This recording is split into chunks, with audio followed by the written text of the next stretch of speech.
Okay, Abuzia, yabema kwa abashonko so edeba Ghana Politics Avenue. So Abuzia, yembonra yensemu. Finally, Electoral Commission are approving Kpandai rerun of elections. Wasonobe NPP minority. Into this year rerun of elections for Kpandai no. Ebeba so breaking news no eno ya project the Addo ye screening and the amamno. Electoral Commission release letter they are approving rerun of election. Also rerun of Kpandai constituency parliamentary election.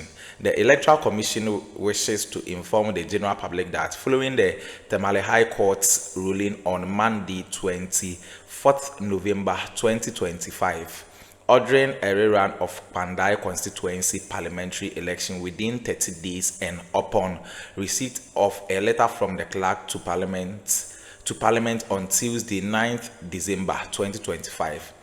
Formally notifying the Commission of the occurrence of a vacancy in the membership of Parliament. The seats of the constituency in Parliament has become vacant. The Electoral Commission will hold a rerun of parliamentary election in the Kpandai constituency on Tuesday 30th December 2025. The rerun of the Kpandai constituency parliamentary election will be conducted for only the 3 candidates who contested for the 2024 parliamentary election in the said constituency. Thank you. A signature signed by Mr. Fred Tete, Deputy Director, Research, Monitoring and Evaluation Department of Electoral Commission. Today, finally, Mensa, why then who approve a rerun of elections are Ebebaso Ewo Kpandai. And I de Honsem Edebrem. Solomon Usun so ababe blaste a NPP minority. Mommy and corner, young Konkuti and some so unsubscribe, subscribe, like and share ma afofronso answer into me and can be Ghana Politics Avenue. So, Madam said by the majority side, really clearly, the minority side came to the House to deal with a subject matter because a decision has been taken due to a communication that the Speaker has received. And the Speaker is thinking, I'm backed by law, and so rightly, I'm taking that decision. Roland, there is no violence begetting any violence anywhere. You sure? It is a figment of the imagination of the opposition New Patriotic Party. And here, let's distinguish between a responsible opposition and a irresponsible opposition. Remember, the United Party is also in opposition, and that is why I always want us to, that they will box all of us together and think that we agree with what they are doing, when in fact they are just being destructive. They are just trying to draw back the forward march of this country. Roland, my difficulty this morning is with the Daily Graphic, how they gave this despicable act prominence on their front page. Kpandai see creates chaos in Parliament when there is an important story. See how they captured it in a small corner. Ghana loses $3 billion annually to corruption. Why is that? You give this story a small position or small font and give this village life attitude in Parliament this big headline.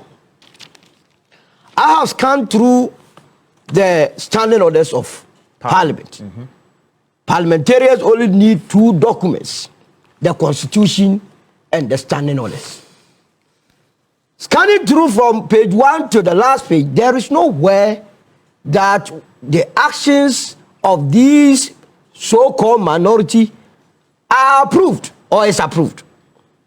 So what rule, based on what rule or standing order or constitutional provision did they do what they did? But you see, I don't blame them. I don't blame these parliamentarians.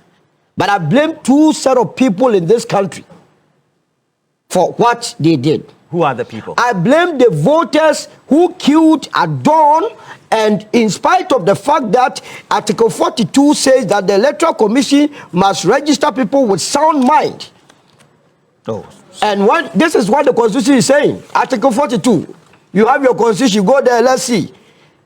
Every citizen of Ghana of 18 years Yes. of age or above and of sound mind Yes. has the right to vote and is entitled to be registered as a voter for the purpose of public elections and referenda. What has that got to do? Yeah, so first of all, those that are supposed to go and vote must have sound mind. And go to Article 93 too. And like, I always come here and emphasize on sound mind, sound mind. You don't understand me.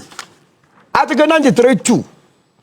There shall be a parliament of Ghana which shall consist of not less than... No, go to 94, 94 2, 94 2, Okay, please, 94. 94 2. Yes. Okay, subject to the provisions of this article, a person shall not be qualified to be a member of parliament. If he, A and B, read the B for me. 94 2. Yes, 94 2B. If he has been adjudged or otherwise declared bankrupt under any law in force in Ghana, And the second one, to be of sound to be of what? mind, On sound, on sound. You cannot to be, be of an unsound mind. if you cannot be in parliament if you are of unsound mind. Did I write the constitution for this country? No, what do you mean? What's the correlation between the chaos in parliament So, and then your argument? to be of sound mind means you must cooperate, behave within the confines of the standing orders of parliament Oh, Solo. and the constitution. So anything you do outside the standing orders of parliament makes you behave as someone of unsound mind, and the constitution says that that person must not be in parliament. So what TV3 is supposed to do is to project the list, all the faces of the minority MPs that took part in this despicable act, and so that Ghanaians in the next election will do us the greatest honor by voting all of them out, because they know it's a despicable act. You saw them putting on face masks. Has Ghana not been declared COVID-free? When last did they go to parliament and they were wearing face masks? Oh, Solo. They decided to wear it because they themselves know. And my difficulty is that the few hot-headed ones have been able to push the reasonable ones to also join the fray. And what even annoys me and saddens my heart is that the women have also joined. I saw the women banging. The women from the minority banging. Some of them are known to be very respectable. No, but Solomon, if you're in parliament, all parliaments over the world, there are means There of is protest. no parliament. Look, we have serious matters. There are This means morning, of protest. And Solo, what protest is this? That you want to disrupt the consideration of estimates. Remember what they were doing yesterday? What were you doing yesterday? Yeah. Were you not considering estimates of various ministries and agencies? Yeah. You have just interviewed unemployed graduate nurses this morning. These nurses need these estimates to be approved so that the economy will be expanded for them to be absorbed. Then you have parliamentarians who are supposed to make sure that these works go on. Go there and say that they are disrupting it. I've listened to a number of them. What they have told me is that, or what they have said to the entire world is that because they did not have the numbers, they will only disrupt parliamentary business. Now, let me tell you something. This situation we find ourselves, this is not the first time the country is getting such a huge disparity between majority and minority. In 1996, the NPP, they had 67 seats. The NPP had 133 seats in parliament. Is it not the same? It's like half of it. But what did the NPP then do? Because the quality was so high, they gave compelling arguments in parliament. You mean J.H. Mensa? They gave compelling arguments that when they stood on the floor of parliament and spoke, the entire country came to a standstill. Yeah, I'm saying Solomon just called minority MPs of unsound minds. No, but that's the constitution. That's what I'm saying. Just called them all minority MPs of unsound minds. Why is it coming? On October 23rd, 2024, have you not had your chance? Have you not? Did a similar thing. Did you call them unsound minds? Why are you trying? I'm saying that why are you trying? No. Call minority MPs people with unsound minds. No. I mean, no. We should have why are you doing that? Okay. We should have some decorum in our public discourse. No.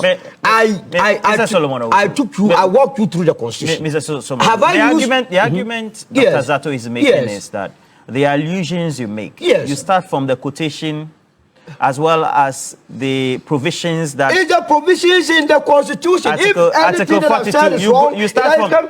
No, you are wrong to say that they don't have sound mind. I don't know when they appointed as the Minister of Rights for him to tell them that I am wrong. How did you have absolutely no business to say that they are of sound minds. Okay. If you don't like their tactics, you can say you don't like their tactics. Okay. If you don't like their tactics, don't like that. But to then insinuate or suggest that they are of sound minds, it's unfair. It's not something we should be saying on national TV. Okay. We shouldn't be saying that. I came here and I'm repeating it. The Constitution and because you start from 42 and then you go to the Constitution 94, itself says that 94 the Electoral Commission must register people of sound mind. Did I write that? Now I come to 94 to BII. That nobody must enter the chamber of parliament unless you're of sound mind.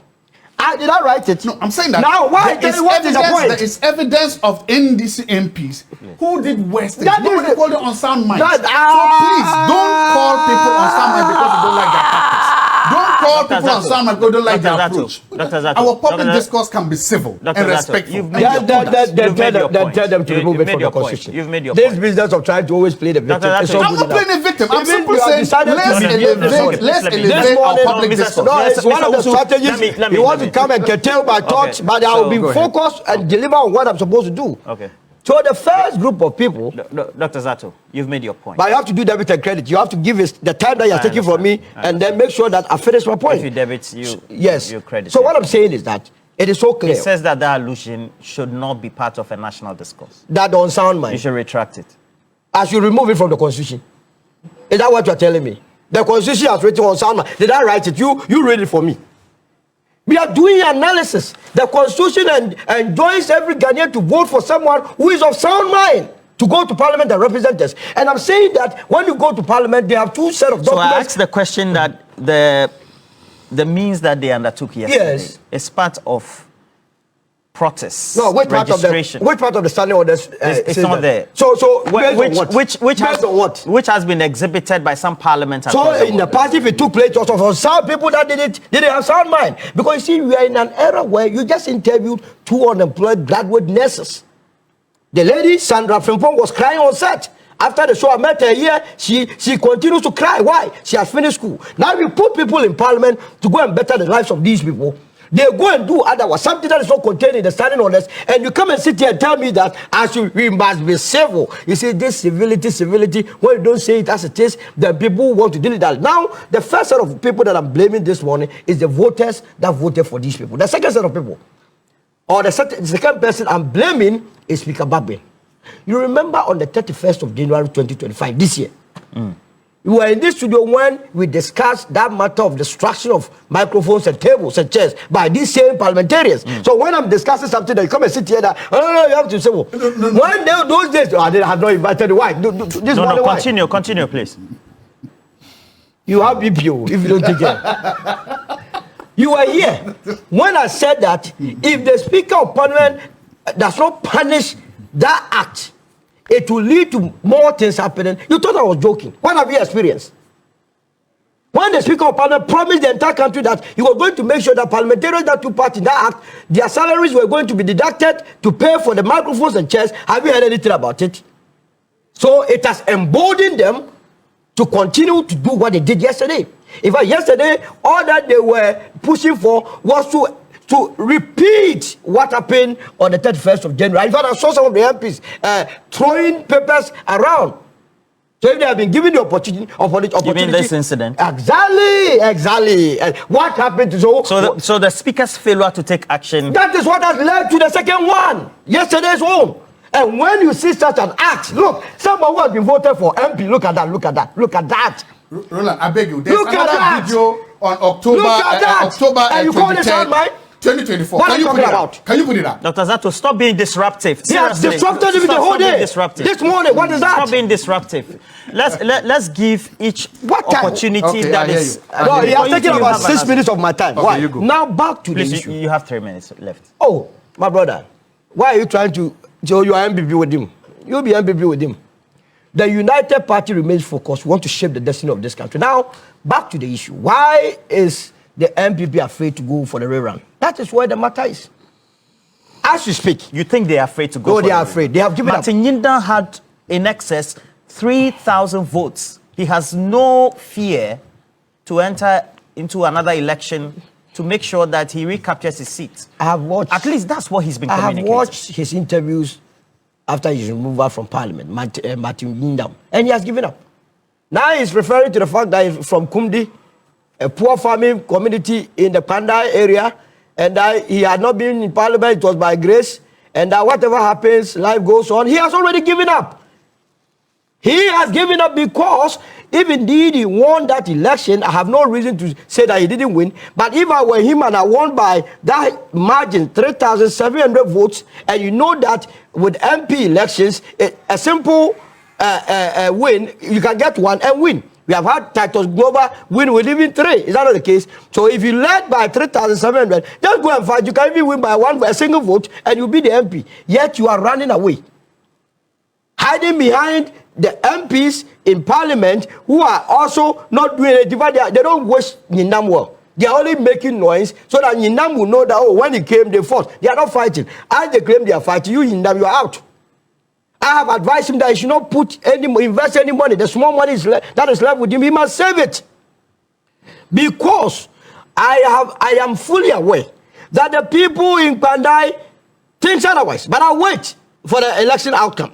So let them go back and take part in this. But the problem is that the party is not united. The NPP is not united. So who is going to lead the campaign? They claim that Dr. Mahmoud Bawumia has said that any election in the northern regions, he would deliver the vote to the NPP. Oh. Having the benefit of the doubt that somebody used our money to go and dig a hole, which has been echoed by President Akuffo, how do you expect the voters in Kpandai to go and vote for Nyinam? So the party itself, through its leadership, founding fathers, people of stature, have done the campaign for the other side. The only lack the NDC has is that the United Party is going to take part in this election. We would have won in handsomely, and Ghana would have been saved. Solomon, are you sure about that? Roland. So where do you move on from here as members of parliament? Roland, can I respond to one or two issues from Doc's submission? I don't want any matter. He had destroyed the program this morning. No. He started by attacking us that we were being violent at the elections, and that's what has brought us all to this place. You see, it is not for nothing that we have court sitting on some of these issues. And you are a lawyer, so... Yes, I am a lawyer. A court sat on this matter. One of the issues that came up in court was the fact that the EC, the returning officer, claimed that NDC was the party that caused the violence at the elections. And you see, in court, fortunately, it's not like sitting here or just being outside. When you make your allegations, you are not allowed to run with that allegation. You have to substantiate it. So he was asked to establish that claim. He claimed he had a video, and I won't be surprised if it's the same video Doc is referring to here. He claimed he had a video. He was allowed to play the video in court. That video portrayed a situation different from what he narrated. And so it went nowhere. It did not substantiate what the claim he made. And so if Doc is here claiming that he has a video, Doc, go and look at that video again. That video, when it was played, was rather revealing a situation where he was declaring or announcing that or declaring that the election could not be had, or the coalition could not be had at that place. But he couldn't substantiate by that video that the violence there was caused by NDC. Now, you took a decision there and then. You took it in violation of the rules. When you look at CI 127, it gives you prescription as to what to do when you have a situation at hand where you can no longer continue with coalition at the designated polling station. Yes, you can move it to a center, but that movement should be communicated to parties. You took the decision to move it to Tamale, to the regional coalition center, without informing the candidate, the NDC candidate. You took it there with the NPP candidate. Now you are there claiming that when you went to Tamale, there was the regional secretary of NDC in Tamale. Regional coalition center is meant for different constituencies. When you get to regional coalition center, we have 18 constituencies in the northern region. So when you go to the northern regional coalition center, you are likely to have 18 issues being addressed, constituency issues being addressed. So if the regional secretary of NDC is at that place, he is there not purposely for Kpandai, but he's there to attend to other issues. And the coalition, he's not the representative of the candidate. The regulations say that you notify the candidate or his representative. You went there and you didn't notify the candidate. Neither did you notify the representative.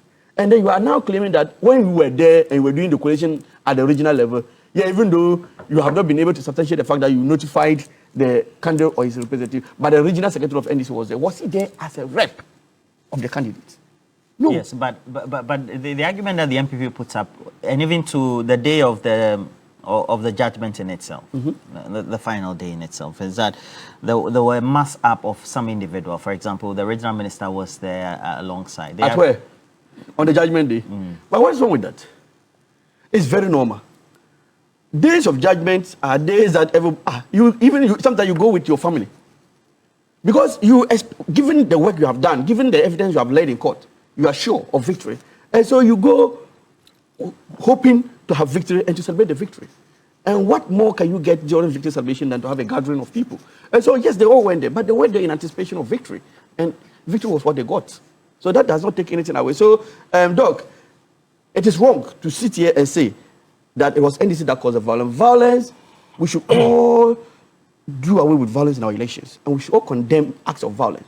But if we say violence begets violence, then you are justifying what happened yesterday in Parliament. So, what would then be done by the Speaker in order to bring maybe perpetrators to book, or those members who were instigating a lot of tools to use, even per the standing orders. He can walk you out. You see, sometimes the Speaker is being too lenient because he's one person who accommodates dissenting views. And so sometimes he overdoes it. That is what I think. But I think that time has come for him to, if you like, crack the whip. Because it was clear. In fact, no one can tell me that we cannot tell the people who were behind this violence. They were there. Cabarets have shown them. They were there in full glare of the Speaker. The Speaker could have easily asked the marshal to walk them out and for proceedings to continue. But they say he's one person who wants to be very accommodating because he knows that that is the only way we build democracy. But to me, if you want to be accommodating, if you want to give opportunity to people and the people are abusing that privilege, then it's about time you also cut the whip and let them know that you are there to safeguard the rules and the laws. Once someone's conduct is in clear violation and in breach of the laws and the regulations, you have every right to crack the whip. And I think the Speaker must today, if the same character is exhibited, go and then do what is necessary to bring discipline into the chamber. Dr. Addo, how do we all come to a consensus? And then you can add your grievances that you wanted to talk about. I have no grievances. As I've said, again, we need to try to make our electoral process less violent. We need to find ways and means of, especially at coalition centers. My whole argument is that, again, the violence begets violence. If there was no violence in Kpandai, look, there are other constituencies that declared their results at the coalition centers. They didn't move them to regional. Why was Kpandai moved to a regional center? Why was Kpandai moved? Kpandai was not moved because people got bored. Kpandai was not moved because there was no room to coalition. No, Kpandai was moved because of violence. And I am saying that I have seen, if somebody else has, and you can share with us, I have seen trucks, pickups of NDC people rush to the center, cause the commotion, and that led to removing. In the video, and I've seen. And I've also, again, I'm also saying that there is, this is not the first time elections have happened, let's say in the broad north region, that has necessitated moving. I don't know the legal, this is whether you are supposed to tell them, or if you tell them and they say they won't come, what happened? I will leave that to court. But I'm saying that violence begets violence. How, going forward, the only way we can stop these things from happening is to make sure that our coalition centers